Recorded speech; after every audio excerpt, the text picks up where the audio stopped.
Hey guys, Frosty Knives here, back with another EU book review.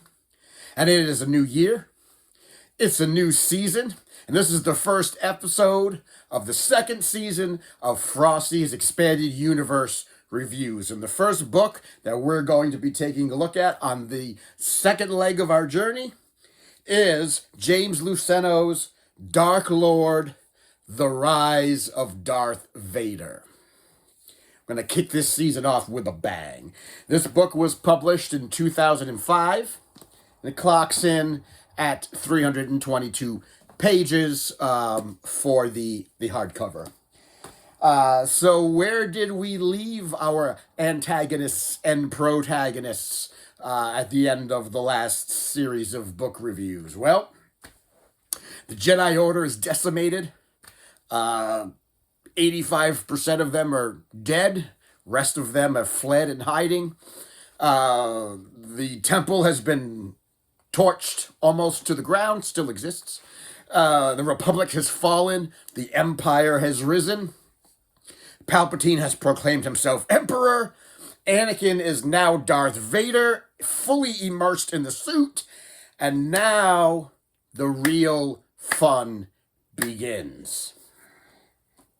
This is where people start getting interested in Star Wars, because this is all the post-Empire stuff. Now the real fun stuff starts to happen. Now that we've got the Empire, we've got Vader, and we've got Palpatine. We've got things going on. So this book takes place 4 weeks after the end of Revenge of the Sith.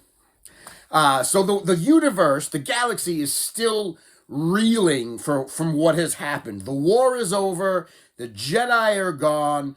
Palpatine has pinned the entire war on the Jedi, called them traitors to the galaxy, said that they had to be eliminated. They tried to assassinate him. They tried to grab for power.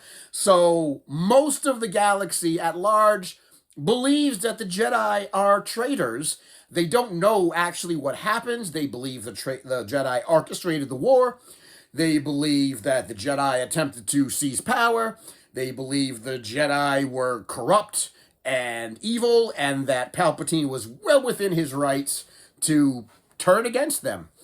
So they're drinking the Kool-Aid. Most of the galaxy is drinking the Kool-Aid. And they don't really know what's going on, but they do know that the war is over. Grievous is dead. Dooku is dead. The war machine is shut down. No more battle droids. Life can go back to some sort of normality. All they got to do is, well, they just got to follow the rules of this new empire, whatever that is. So for the most part, you know, people in general, the galaxy at large, are kind of okay with it. And they don't really know who Vader is. They know Vader exists, but nobody knows who Vader is, because everybody believes that Anakin died when the Jedi Temple, when the Jedi Temple was sacked. So nobody outside of a very select few people know who Vader actually is. Palpatine knows. Obi-Wan knows. Bail knows.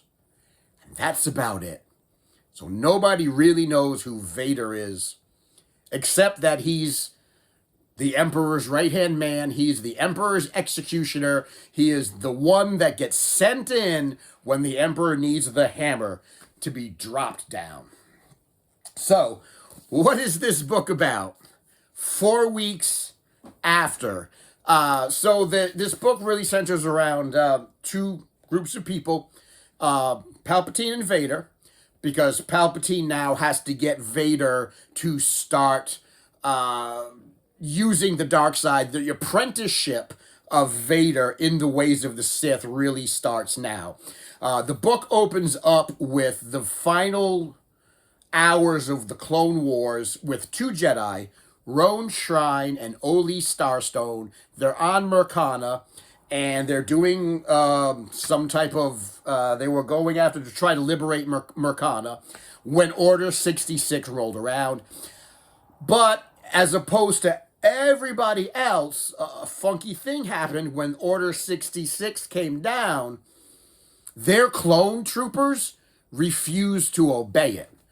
Their clone troopers were like, wait a minute, what do you mean we got to turn on the Jedi? What's going on here? We don't know what's going on here. So their clone troopers actually let them escape. That's how they were able to escape Order 66. Every other unit or battalion of clone troopers murdered their Jedi generals, except for this one. They said, we don't know what's going on. And they let them escape. And of course, Shrine and Starstone had no idea what was going on. So now, all of a sudden, the clones are turning against them. The Republic is turning against them. And they're on the run. So they eventually find out through HoloNet News what's happened.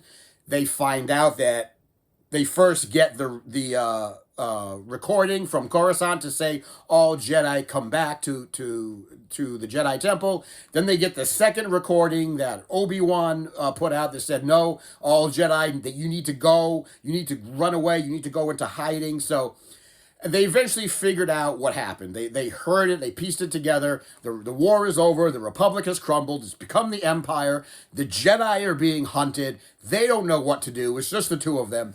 So they are off. They decide that maybe there are little pockets of Jedi, maybe other Jedi survived, and maybe we could all kind of like band together. So against Shrine's better judgment, Oli, Starstone, and Shrine go off to try to find and see if there are the Jedi. Meanwhile, Vader and the Emperor find out that this group of Jedi have escaped. And Vader's like, no, that can't happen. So he goes after them. So the book is really a story of these two Jedi trying to find out what has happened, trying to pick up the pieces of the broken Jedi Order, trying to find and see if other Jedi had survived. And then meanwhile, Vader and the Emperor, or the Emperor and Vader is now, he's after them. He's trying to hunt them down to try to kill them. This is where the beginnings of the cleanup of the Jedi Purge are going to happen. And that's going to be sort of a repetitive notion in the coming books, is that this wasn't a clean genocide. This wasn't a clean Jedi murder. They didn't get everybody. When Order 66 came down, they probably got about 80% of them, but probably a good 20% of the Jedi survived. And so various other Jedi are going to pop up in other books, and there's going to be Jedi hunts and Jedi purges, and Vader going after other people, trying to make sure that he completely wipes out the Jedi Order. So this is sort of where the purge starts. So Oli, Starstone, and Shrine are on the run. They eventually find a couple of other Jedi. They're really mostly like no-name Jedi. They have names, but they're just people that weren't really given any backstory. And then they kind of get together. And Vader is going after them. Eventually, this all ends up, the Jedi and Vader eventually all wind up on Kashyyyk. They're on the Wookiee homeworld. Now, along the way, Tarkin and Vader have a conversation. This is where the relationship between Tarkin and Vader really starts. And Tarkin's like, he's in charge of the Death Star project. He's the one the Emperor has put in charge to oversee it. And so he has a proposition to Vader. He's like, listen, I have a proposal for you. You're trying to hunt down the Jedi. I'm trying to help the Emperor build his secret weapon. If we pool our forces together, if we get our forces together, we could help each other and help the Emperor. And his big plan is, I know that the Jedi that you're looking for are on Kashyyyk. Well, I also need to go to Kashyyyk because I need slave labor for people. I need people to help build this secret project. I need workers. I need slaves. I need Wookiees. So, in addition to you going to Kashyyyk to hunt down your Jedi, we're also going to go to raise the planet, and we're going to enslave the Wookiees. We're going to turn them into workers for us. We're going to force them to work on the Death Star. And that's how the book ends, with the final battle of Kashyyyk, where Vader goes in and the Empire goes in. They do an orbital bombardment of the planet. They raze a lot of the Wookiee villages. Vader kills. He doesn't kill all of the Jedi. I thought it was going to be more of like a Rogue One type story where all the Jedi are going to die. He doesn't kill them all. Some of them do escape. Shrine dies. Starstone survives. Maybe she'll show up in another book. A couple of other Jedi do survive. Kashyyyk falls. The Empire bombards the hell out of them. And about 200,000 Wookiees are captured and enslaved. And then they're going to be brought to the Emperor's, where he's building his secret weapon, which we know is the Death Star. And they're going to be instrumental. They're going to be used as slave labor to help build his weapon. And that's where the book ends, with, the Jedi finally saying, the ones that, Starstone saying, yeah, we really don't have the ability to fight the Emperor or to fight Vader. We really do have to go into hiding. And so the Jedi finally decide the order is over. There are no more Jedi. Throw away your lightsabers. We have to go into hiding. We can find other ways to fight. Maybe we could become spies or smugglers, or we could do something, but we can't use the Force anymore. We can't gather. We just have to go and hide until something happens where we can maybe topple this. And so at the end of the book, the Jedi Order as we know it is really and truly dead. They've all gone into hiding. Tarkin is building his secret weapon. He's got the Wookiees enslaved.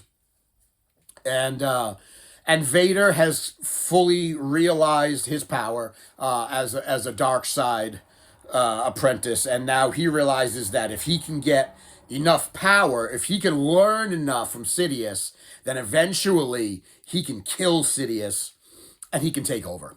And he can become the ultimate dark side master. So this was a good book. James Luceno writes really good books. I gave it a 4. It was really well done. Fast read, well put together, brisk action paces. So let's give a couple of thoughts about this book and what was on it. One of the things I liked about this book is that James Luceno took some time to talk about Vader's suit and to talk about how crippling Vader's suit actually is to him. There's some talk of Anakin in his suit and how the suit is really not well made. It's heavy, it's cumbersome. Where his prosthetics attached to his limbs, it's painful. He's always in a lot of pain. It's very heavy. It hurts to walk. He can no longer raise his arms over his head, so he has to relearn how to fight with a lightsaber. The helmet is big. He doesn't see normally anymore. It's described as looking out through a fishbowl. The way he hears things is just terrible. Everybody that talks to him sounds like they're underwater. His raspy breathing, he can't sleep because his breathing keeps him awake. The big iron lung that he's got, so he has a hard time sleeping. He can eat, but in order to eat, he has to take his helmet off, so he can only eat in a hyperbaric chamber, because that's the only place he can take his helmet off and survive. So he doesn't really eat. He just has intravenous tubes feeding him nutrients. And he says the biggest problem of all is his big chest plate. That is he doesn't know why such a big weak spot was put right there in the center of his armor, because that's the control panel that controls his entire suit. If that goes down, his whole suit goes down. And so he doesn't know why they would have built his suit with such an obvious defect. So I like the fact that he talks about how the suit is really a prison to him, that entrapped in this suit that breathes for him, talks for him, hears for him, sees for him. And he has to learn now how to survive wearing this armor. He can't fight the way he used to. He can't use the Force the way he used to. He can't even walk the way he used to because the suit is so heavy that he has to use the Force just to walk. So he has to deal with that, and I'm glad they put that in. Everybody looks at that suit and they say, "Wow, all these things that he can do," but in reality, it's very limiting, and it's very he gets very claustrophobic in it. At least he did in the beginning. And it's really a prison that was built around him, and he begins to wonder, was this Sidious's plan all along? Was his plan to put me in this suit? Is this how Sidious plans to control me? So we get some of that information. I'm glad that's put in there because that type of attention to detail is very well done. The Anakin that's in this book is interesting because it's a hybrid Anakin. It's not the Anakin from Revenge of the Sith or Attack of the Clones, but he's not yet the Vader that we know from A New Hope or from Empire, right? So he's not yet this powerful Sith Lord, but he's not Anakin. He's sort of a hybrid of the two. Sometimes he's angry and he's raging and he's just powerful as Vader. And sometimes he's still that whiny Anakin. He's still that Anakin that is blaming everybody for his problems, right? This is Obi-Wan's fault. This is Padme's fault. This is Palpatine's fault. Everything else, it's everybody else's fault but mine. And Sidious begins to realize that this guy is whiny.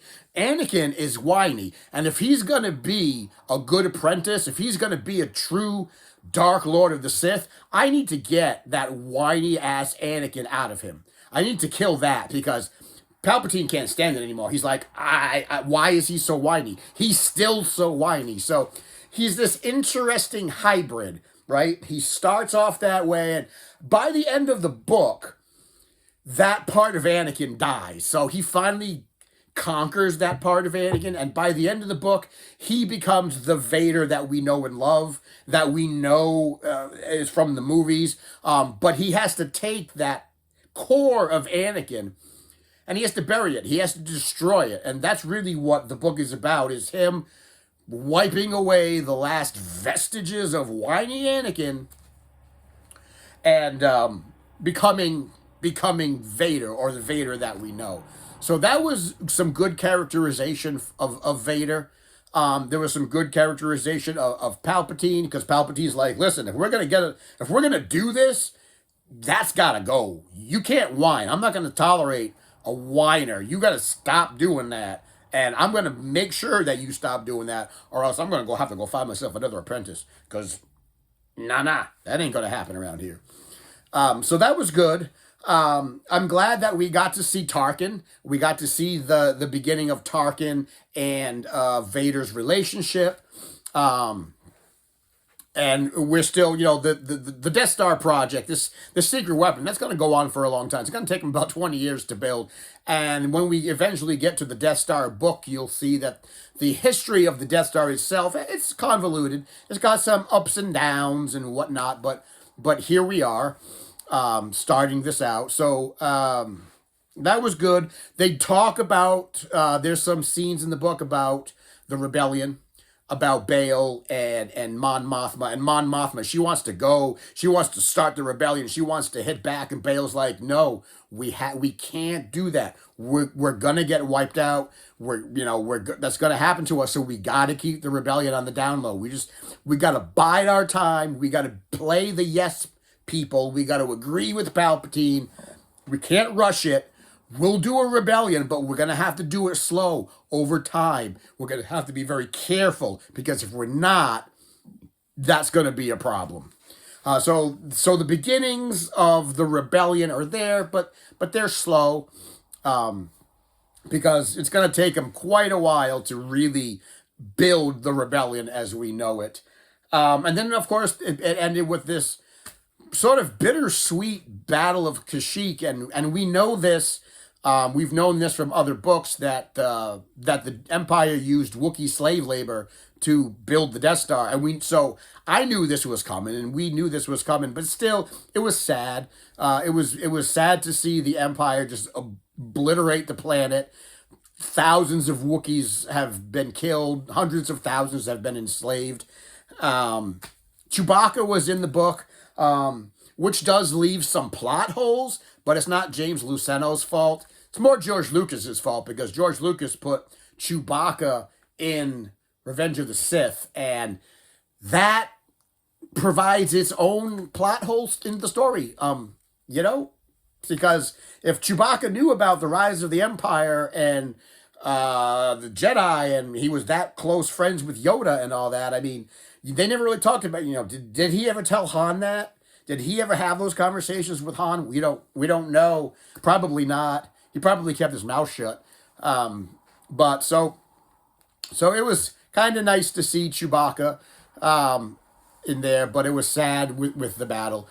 Overall, this was a great book. This was a great way to start the next leg of our Star Wars reads, because what we're gonna be reading about the next leg is, the buildup of the Empire, more of the Jedi Purge, more Jedi may be found, more Jedi may be hunted and killed, and then eventually we're gonna start looking into the rebellion, and then eventually we're gonna start reading about some of the known heroes that we know and love. We'll get into some Han books and some Lando books, and we'll start laying the foundation for the heroes that we've all grown up with and come to know and love. So this was a great start. This is a great book. This was a 4-star read. I enjoyed it.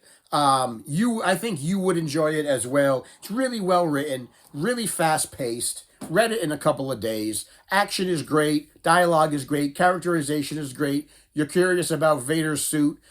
It's in there. You're curious about Anakin's final transformation from whiny Anakin to Darth Vader. It's in there. So I would say this would be a great read for you. Even if you've only ever watched the movies, you could still read this and still get something out of it. There's nothing really that you would miss out on. So guys, that is my review of Dark Lord, The Rise of Darth Vader. The next book that we're going to be reading is Kenobi. The book Kenobi by John Jackson, somebody or other. I don't have it with me right now. It's on my bookshelf, on my my table out there. But the next book we'll be reading will be Kenobi. So guys, hope you enjoyed this book review. Hope you're excited for new season of Star Wars reads, new chapter in the Star Wars universe. We're starting to get into the period of Star Wars that I really like to read, so we're getting closer to that, so I get excited about that. And as always, if you like this video, give it a thumbs up, give it a subscribe, give it a share, tell your friends, tell your enemies, tell people that are whiny people, but that with some molding can become Dark Lords of the Sith themselves. And as always, thank you for coming to my TED Talk, and I will see you in the next review.